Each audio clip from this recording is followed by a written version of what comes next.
Welcome back to study literature.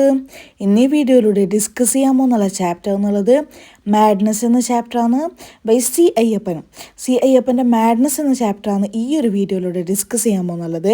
അപ്പോൾ ആദ്യമായിട്ടാണ് എൻ്റെ ചാനൽ കാണുന്നതെങ്കിൽ ആദ്യം തന്നെ ഒന്ന് സബ്സ്ക്രൈബ് ചെയ്യാം. അപ്പോൾ ഈ ഒരു ചാപ്റ്ററിൽ എന്തൊക്കെ കാര്യങ്ങളാണ് പറയുന്നത് നമുക്ക് നോക്കാം.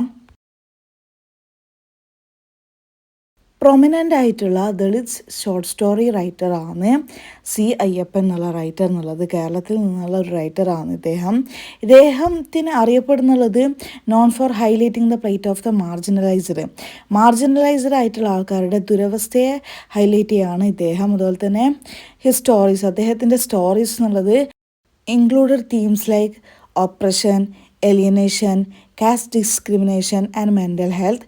അദ്ദേഹത്തിൻ്റെ സ്റ്റോറീസിൽ ഇൻക്ലൂഡഡ് ആയിട്ടുള്ള തീംസ് ഏതൊക്കെയാണ്? ഓപ്രഷൻ മീൻസ് അടിച്ചമർത്തൽ, എലിയനേഷൻ അന്യവൽക്കരണം, അതുപോലെ തന്നെ കാസ്റ്റ് ഡിസ്ക്രിമിനേഷൻ എന്ന് പറഞ്ഞാൽ ജാതി വിവേചനം, അതുപോലെ തന്നെ മെൻ്റൽ ഹെൽത്ത്. ഇങ്ങനെയുള്ള തീംസാണ് അദ്ദേഹത്തിൻ്റെ സ്റ്റോറീസിലുള്ളത്. അതുപോലെ തന്നെ മാഡ്നസ് എന്നുള്ള ഈ ഒരു സ്റ്റോറി എന്നുള്ളത് അദ്ദേഹത്തിൻ്റെ വർക്ക്സിൽ തന്നെ മോസ്റ്റ് അക്ലൈംഡ് സ്റ്റോറീസാണ്. മോസ്റ്റ് അക്ലൈംഡ് മീൻസ് കൂടുതലായിട്ടും പ്രശംസിക്കപ്പെട്ട സ്റ്റോറീസിൽ പെട്ടതാണ് ഈ ഒരു മാഡ്നസ് എന്നുള്ള സ്റ്റോറി. കാരണം എന്താ വെച്ചാൽ for it's haunting portrayal of a mentally ill man's isolation. Mentally ഇല്ലായിട്ടുള്ള ഒരാളുടെ ഐസൊലേഷനെ, ആ ഒറ്റപ്പെടലിനെ പോർട്രയൽ ചെയ്തത് കാരണമായിട്ട് ഈ ഒരു സ്റ്റോറി പ്രശംസിക്കപ്പെട്ടിട്ടുണ്ട്. അദ്ദേഹത്തിൻ്റെ സ്റ്റോറീസിൽ ഈ ഒരു സ്റ്റോറി കൂടുതലായിട്ടും പ്രശംസിക്കപ്പെട്ടിട്ടുണ്ട് എന്നാണ് പറയുന്നത്. ഈ ഒരു സ്റ്റോറി എന്നുള്ളത്, ഈ ഒരു മാഡ്നസ് എന്നുള്ള സ്റ്റോറി എന്നുള്ളത് revolves around a nameless mentally ill man. Nameless ആയിട്ടുള്ള ഒരു മെൻ്റലി ഇൽമാനെ ചുറ്റിപ്പറ്റിക്കൊണ്ടാണ് ഈ ഒരു സ്റ്റോറി ഉള്ളത്. അദ്ദേഹം എന്നുള്ളത്, ആ ഒരു ഇൽമാൻ എന്ത് ചെയ്യുന്നുണ്ട്? വാണ്ടേഴ്സ് എ വില്ലേജ്, ഒരു വില്ലേജിൽ അലയുന്ന ഒരു മെൻ്റലി ഇല്ലായിട്ടുള്ള ഒരു മാനിനെ പറ്റിയിട്ടാണ് ഈ ഒരു സ്റ്റോറി എന്നുള്ളത്. അദ്ദേഹത്തെ ആ ഒരു സൊസൈറ്റി ക്രൂവലിയാണ് ട്രീറ്റ് ചെയ്യുന്നുള്ളത്. ഈ ജനങ്ങൾ എന്ത് ചെയ്യുന്നുണ്ട്? മോക്ക് ചെയ്യുന്നുണ്ട്, അദ്ദേഹത്തെ പരിഹസിക്കുന്നുണ്ട്, ഇഗ്നോർ ചെയ്യുന്നുണ്ട്, അവഗണിക്കുന്നുണ്ട്. അതുപോലെ തന്നെ എക്സ്പ്ലോയിറ്റിംഗ് ഹിം, അദ്ദേഹത്തെ ചൂഷണം ചെയ്യുകയാണ് ചെയ്യുന്നുള്ളത്. ഈ ഒരു മാൻ എന്നുള്ളത് ഡേയ്സ് അലോൺ, അദ്ദേഹം ഒറ്റപ്പെട്ട് മരണപ്പെടാന്ന്. അതുപോലെ തന്നെ അദ്ദേഹത്തിൻ്റെ ഈ ഒരു ഡെത്ത് എന്നുള്ളത് ട്രീറ്റ് ചെയ്യുന്നത് കാഷ്വലി ഹൈലൈറ്റിംഗ് ദ ഡീപ്പ് ഇൻഹ്യൂമാനിറ്റി, മനുഷ്യത്വം ഇല്ലായ്മ. അദ്ദേഹത്തിന് ചുറ്റുമുള്ള ആൾക്കാരിൽ നിന്നുള്ള മനുഷ്യത്വം ഇല്ലായ്മയാണ്, ആഴത്തിലുള്ള മനുഷ്യത്വം ഇല്ലായ്മയാണ് അദ്ദേഹത്തിൻ്റെ ഈ ഒരു മരണം ഹൈലൈറ്റ് ചെയ്യുന്നുള്ളത്. അദ്ദേഹത്തിൻ്റെ ഈ ഒരു ചുറ്റുള്ള മനുഷ്യന്മാരുടെ ആ ഒരു മനുഷ്യത്വമില്ലായ്മയാണ് ഈ ഒരു സ്റ്റോറിയിൽ ഹൈലൈറ്റ് ചെയ്യുന്നുള്ളത്. എപ്പോഴാണ് അദ്ദേഹം ആ ഒരു മരിച്ച സമയത്ത് അദ്ദേഹത്തെ ആ ഒരു മനുഷ്യൻ്റെ ചുറ്റുള്ള മനുഷ്യന്മാരെ ട്രീറ്റ് ചെയ്ത ആ ഒരു രീതി, അതാണ് ഈ ഒരു സ്റ്റോറിയിൽ ഹൈലൈറ്റ് ചെയ്തിട്ടുള്ളത്.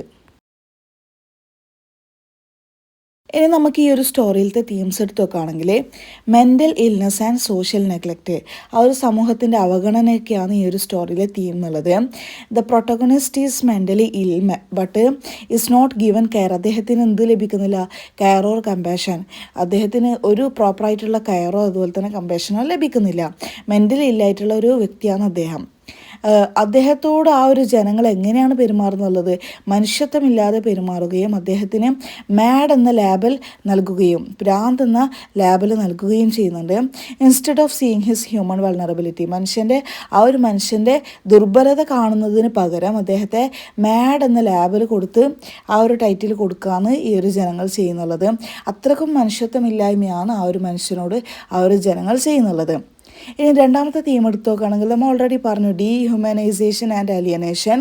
ഡീഹ്യൂമനൈസേഷൻ മീൻസ് ഓൾറെഡി നമ്മൾ പറഞ്ഞതാണ് മനുഷ്യത്വമില്ലായ്മ, അതുപോലെ തന്നെ അന്യവൽക്കരണം എന്നുള്ളത്. നെക്സ്റ്റ് പറയുന്നുള്ള തീം എന്നുള്ളത് കാസ്റ്റ് ആൻഡ് ക്ലാസ് ഇൻജസ്റ്റിസ്, ജാതി അതുപോലെ തന്നെ വർഗ നീതിയില്ലായ്മയെ പറ്റിയിട്ടും ഈ ഒരു സ്റ്റോറിയിൽ പറയുന്നുണ്ട്. പിന്നെ പറയുന്നുള്ള തീം എന്നുള്ളത് ഹ്യൂമൻ ഡിഗ്നിറ്റി ആൻഡ് ഡെത്ത്, മനുഷ്യൻ്റെ അന്തസ്സും അതുപോലെ തന്നെ മരണവും. അതിനെ പറ്റിയിട്ടൊക്കെ ഈ ഒരു സ്റ്റോറിയിൽ ഈ ഒരു റൈറ്റർ പറയുന്നുള്ള തീമിൽ ഇൻക്ലൂഡഡ് ആയിട്ടുള്ള കാര്യങ്ങളാണ്. ഇനി നമുക്ക് നെക്സ്റ്റ് ക്യാരക്ടറൈസേഷൻ എടുത്ത് നോക്കുകയാണെങ്കിൽ മാഡ്മാനെ പറ്റിയിട്ട് പറയുകയാണെങ്കിൽ അദ്ദേഹം എന്നുള്ളത് സിമ്പിൾ ഓഫ് നെഗ്ലക്റ്റഡ് ഹ്യൂമാനിറ്റി, മനുഷ്യത്വം അവഗണിക്കപ്പെട്ടതിൻ്റെ ഒരു സിമ്പിളാണ് ഈ ഒരു മാഡ്മാൻ എന്നുള്ളത്.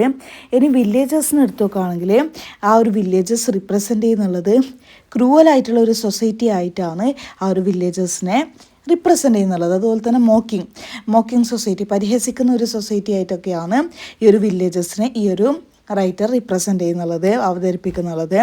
ദേ fail to recognise the madman's പെയിനും, ആ ഒരു ഭ്രാന്തുള്ള മനുഷ്യൻ്റെ വേദനയും അതുപോലെ തന്നെ അദ്ദേഹത്തിന് വേണ്ട സഹാനുഭൂതി, അദ്ദേഹത്തിന് വേണ്ട എമ്പതി അത് മനസ്സിലാക്കുന്ന കാര്യത്തിൽ ആ ഒരു സൊസൈറ്റി ഫെയിലായിരുന്നു എന്നാണ് ഈ ഒരു റൈറ്റർ പറയുന്നുള്ളത്.